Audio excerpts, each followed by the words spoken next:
Assalomu alaykum hurmatli Chuz pichoqlar obunachilari. Bugun bizda restavratsiya jarayonidan video lavhalar bo'ladi. Mijozimiz bizdan 1 yil, 1,5 yil oldin qora po'latdan tayyorlangan qassob pichoqlarimizdan xarid qilgan edilar. Bilsangiz, bizda nabor yoki donali pichoq xarid qilgan mijozlarimizga restavratsiya qilib berish xizmatlari bepul bo'ladi. Xudo xolasa ustakamizni oldilariga kelganmiz. Nasib bo'lsa, assalomu alaykum Azamjon aka. Charchamayapsizmi? Xudo xolasa pichog'imizni olib keldik. Mijozimiz 1 yil, 1,5 yil oldin qora po'latdan tayyorlangan pichoqlarimizdan, qassob pichoqlarimizdan olgandilar. Xudo xolasa buni restavratsiya qilib berasiz.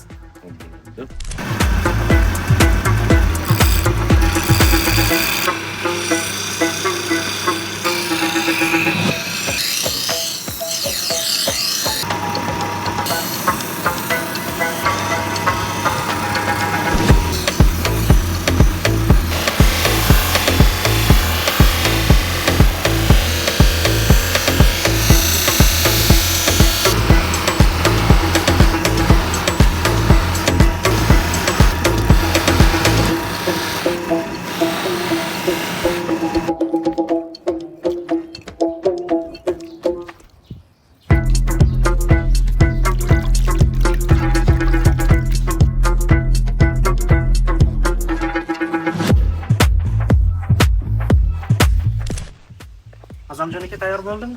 Tayyor bo'ldi ukajon mana. Egasiga aytib qo'yasiz, ehtiyotli chaqlasin. Ishlatgandan keyin chiroyli qilib artib, quritib, qiniga solsin mana. Bismillah.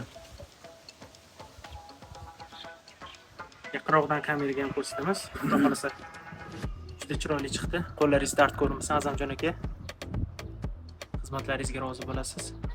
Nasib bo'lsa, mijozimizga chiroyli qilib tayyorlab berdik pichoqlarni qo'llariga topshiramiz.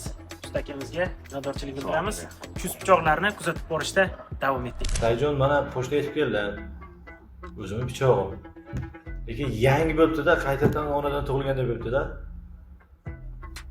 Lekin bir narsasiga besh ketdim. Haligi ustalarga men nomni alohida salom yetkazib qo'yasiz, Saidjon.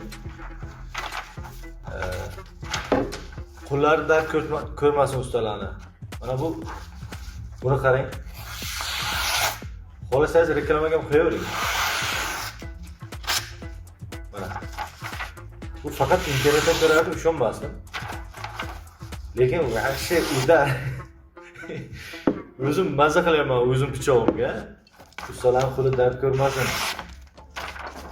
Mana. O'zbekistonda nomer 1.